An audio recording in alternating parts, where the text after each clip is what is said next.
Hi friends, welcome to my channel. So ఇప్పటిదాకా మనం different videos అని చూసాం కదా. మనకి సెక్యూరిటీ అనేది చాలా చాలా ఇంపార్టెంట్ అన్నమాట. సో నేను ఇంతకుముందు కూడా చెప్పాను, సెక్యూరిటీ అనేది వెరీ వెరీ ఇంపార్టెంట్. అయితే మనకి మీరు అబ్జర్వ్ చేస్తే lakehouse, warehouse and fabric SQL database కదా. సో మనకి ఇక్కడ బిల్ట్ ఇన్ రూల్స్ ఉంటాయి, కస్టమ్ రూల్స్ ఉంటాయి. ఓకే, బిల్ట్ ఇన్ రూల్స్ అంటే ఆల్రెడీ మనకి మైక్రోసాఫ్ట్ కొన్ని రూల్స్ అనేది ప్రొవైడ్ చేసింది. ఆ రూల్స్ అనేది ఏ పర్టికులర్ యూజర్ కానీ గ్రూప్ కానీ మనం అజైన్ చేసుకుంటే సరిపోతుంది అనమాట. అలా కాదు, కస్టమ్ రూల్స్ క్రియేట్ చేసుకోవచ్చు అనమాట. సో అది కూడా పాసిబిలిటీ ఉంటుంది. సో ఇలా రకరకాల ఆప్షన్స్ అయితే మనకి అవైలబుల్గా ఉంటాయి. సో మీ రిక్వైర్మెంట్ బట్టి మీరు ఎలా అయినా డిఫైన్ చేసుకోవచ్చు అన్నమాట. ఫర్ ఎగ్జాంపుల్ ఇప్పుడు మనం ఫ్యాబ్రిక్ సీక్వెల్ డేటాబేస్ లో ఉన్నాం అనమాట. ఇక్కడ మేనేజ్ సీక్వెల్ సెక్యూరిటీ అనే ఆప్షన్ ఉంది కదా. సో దీని మీద క్లిక్ చేద్దాం. ఇక్కడ మనకి అంటే ఈ ఫ్యాబ్రిక్ సీక్వెల్ డేటాబేస్ లో తక్కువ రోల్స్ ఉన్నాయి. ఓకే, అదే సో మనకి అంటే ఇది బిల్ట్ ఇన్ రోల్స్. గుర్తుంచుకోండి, ఈ రోల్స్ ఏదైతే మీరు చూస్తున్నారో నేను క్రియేట్ చేయలేదు. DB under score owner, dB under score data reader, data writer, DDL admin. అంటే ఒక్కో రోల్ ఒక్కొక్క కైండ్ ఆఫ్ పర్మిషన్ అనేది ఉంటుంది అనమాట. ఫర్ ఎగ్జాంపుల్ డేటా రీడర్ అనుకోండి, ఓన్లీ డేటా మాత్రమే రీడ్ చేయగలుగుతారు. అదే డేటా రైటర్ అనుకోండి, so we can write data, అంటే డేటాని రైట్ కూడా చేయడానికి పాసిబిలిటీ ఉంటుంది. అదే డిడిఎల్ అడ్మిన్ అనుకోండి, you can like alter, create, drop ఇవన్నీ చేయొచ్చు. అదే డీబీ ఓనర్ అనుకోండి, we can do everything, you are the owner of this database అనమాట. ఇలా ఒక్కొక్క బిల్టిన్ రోల్ కి ఒక్కొక్క కైండ్ ఆఫ్ పర్మిషన్ అయితే ఉంటుంది అనమాట. ఇవన్నీ కూడా ఏంటి, సిస్టమ్ ప్రొవైడ్ చేసినాయి, మైక్రోసాఫ్ట్ మనకి ఇచ్చినాయి అనమాట. సో ఫర్ ఎగ్జాంపుల్ మీకు ఈ పర్టికులర్ రోల్ కి ఎవరికైనా అసైన్ చేయాలనుకోండి, జస్ట్ మేనేజ్ యాక్సెస్కి వెళ్ళి ఇక్కడ మీరు ఎవరికైతే ఇవ్వాలనుకున్నారో ఆ యూజర్ టైప్ చేసి యాడ్ చేస్తే సరిపోతుంది. That's it. ఇంకంతకు మించి ఏం లేదనమాట. Very very simple. అలా వద్దు, నాకు ఈ రోల్స్ వద్దు అనుకుంటే సో కస్టమ్ రోల్స్ ఉన్నాయన్నమాట. చూడొచ్చు ఇక్కడ న్యూ రోల్ అని ఉంది కదా. సో దీని మీద క్లిక్ చేయండి. మనకి ఇక్కడ custom roles, for example marketing role. Okay, so marketing DB role ఒక రోల్ క్రియేట్ చేస్తున్నాను. అయితే స్కీమా, ఏమేమి స్కీమాస్ ఉన్నాయి, సెలెక్ట్ ఇస్తారా, లేకపోతే ఇన్సర్ట్, అప్డేటా, డిలీట్, ఎక్స్. అయితే ఇక్కడ మనకి రకరకాల ఆప్షన్స్, రకరకాల స్కీమాస్, టేబుల్స్ అన్నీ కూడా ఉంటాయి అన్నమాట. మీకు ఎలా కావాలంటే అలా డిఫైన్ చేసుకోవచ్చు. ఫర్ ఎగ్జాంపుల్ నేను డిబిఓ స్కీమాలో అన్ని సెలెక్ట్ చేయాలని రూల్ ఏం లేదు. ఓకే, మీకు ఏది కావాలో ఓన్లీ డిలీట్ మాత్రమే ఇస్తాను. For example same.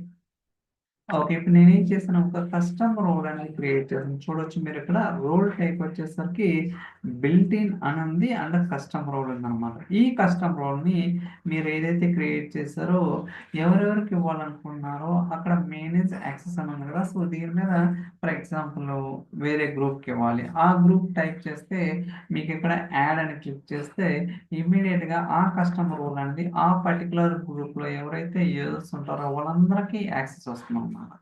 ఒకవేళ మీకు వద్దనుకుంటే ఎడిట్ కూడా చేయొచ్చు, లేదా ఫర్ ఎగ్జాంపుల్ వేరేది కూడా అసైన్ చేయాలి, same. That's it. Okay, so ఒకవేళ వద్దనుకుంటే డిలీట్ కూడా చేయొచ్చు అన్నమాట. ఇలా మీరేంటంటే మనకి సో ఫ్యాబ్రిక్ సీక్వెల్ డేటాబేస్ లో బిల్ట్ ఇన్ రోల్స్ ఉంటాయి, అండ్ కస్టమ్ రోల్స్ కూడా ఉంటాయి అన్నమాట.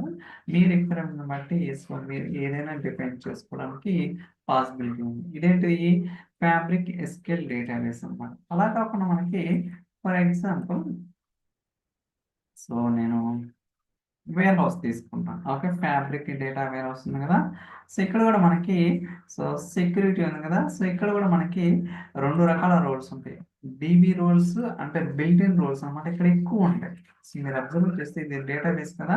So data writer, DDL admin, DB owner, security admin, access admin, రకరకాల ఆప్షన్స్ అయితే మనకి ఇక్కడ ఇవన్నీ కూడా built in roles, already Microsoft provide చేసిన రోల్స్ ఉంటుంది.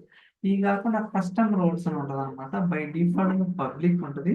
మీరు కావాలనుకుంటే ఇక్కడ యూజర్ ఇంటర్ఫేస్ ద్వారా మనం చేయడానికి ఉండదు అనమాట. కస్టమ్ రోల్స్ అంటే త్రూ స్క్రిప్ట్ ద్వారా మాత్రమే చేయగలుగుతాం. సో ఆల్రెడీ మనం వీడియో కోర్స్‌లో కవర్ చేయడం జరిగింది ఇయన్నీ ఆప్షన్స్ కూడా. బట్ కస్టమ్ రోల్స్ అనేది స్క్రిప్ట్ ద్వారా క్రియేట్ చేసి ఆ కస్టమ్ రోల్‌కి ఏదైతే పర్మిషన్స్ ఇవ్వాలనుకున్నారో ఆ పర్మిషన్స్ ఏ పర్టిక్యులర్ యూజర్‌కి, గ్రూప్‌కి ఇవ్వాలనుకున్నారో వాటిని ఇక్కడ డిఫైన్ చేసుకోవాలి. అది క్లియర్. ఓకే. సో దాని తర్వాత మనకి ఫ్యాబ్రిక్ లేక్ వస్తుందనమాట. ఇక్కడ కూడా మనకి 2 రకాలు ఉంటది. ఫర్ ఎగ్జాంపుల్ టెంపుల్ లేక్ ఇక్కడ కూడా మేనేజ్ 1 లేక్ డేటా యాక్సెస్ ఉంది కదా! దీని మీద క్లిక్ చేద్దాం. ఇక్కడ డిఫాల్ట్ రీడర్ అని ఉంది కదా! దీని మీద క్లిక్ చేస్తే ఇది మనకి బై డిఫాల్ట్‌గా ఇచ్చిందనమాట. ఓకే.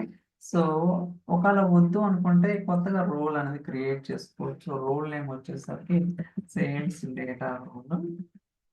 ఇక్కడ మనకి ఆల్ ఫోల్డర్స్ అంటే నథింగ్ బట్ ఇక్కడ ఏదైతే టేబుల్స్, ఫైల్స్ ఉన్నాయో అన్నీ కూడా యాక్సెస్ అనేది ఇవ్వచ్చు. అలా కాదు కొన్ని మాత్రమే ఇవ్వాలనుకుంటే ఇక్కడ చూడొచ్చు. Tables folder and files folder ఉన్నది. మీకు ఇండివిడ్యువల్‌గా అంటే స్కీమా లెవెల్ డిఫైన్ చేసుకోవచ్చు. లేకపోతే ఇండివిడ్యువల్ టేబుల్ డిఫైన్ చేసుకోవచ్చు. ఫర్ ఎగ్జాంపుల్ నేను టేబుల్స్ ఇస్తున్నాను. అలానే ఇక్కడ ఫైల్స్ కూడా. ఓకే. ఇక్కడ మీరు చూస్తే మనకి చాలా టేబుల్స్ ఉన్నాయి. చాలా ఫోల్డర్స్ ఉన్నాయి. ఓన్లీ ఔట్ ఆఫ్ అన్ని టేబుల్స్‌లో 2 టేబుల్స్ మాత్రమే స్పెసిఫై చేశాను. 2 ఫోల్డర్స్ మాత్రమే ఈ పర్టిక్యులర్ రోల్‌కి స్పెసిఫై చేశాననమాట. సేవ్ చేస్తున్నాను. ఓకే. ఇప్పుడు మనం కస్టమ్ రోల్ అనేది క్రియేట్ చేయడం జరిగింది కదా! అయితే ఈ రోల్‌కి ఎవరెవరు యాక్సెస్ ఇవ్వాలన్నది సో, ఇక్కడ 3 డాట్స్ ఉంది కదా! అజైన్ ఉంది. ఓకే. లేకపోతే సో, దీని మీద క్లిక్ చేసినా మనకు అజైన్ వస్తుందనమాట. ఓకే.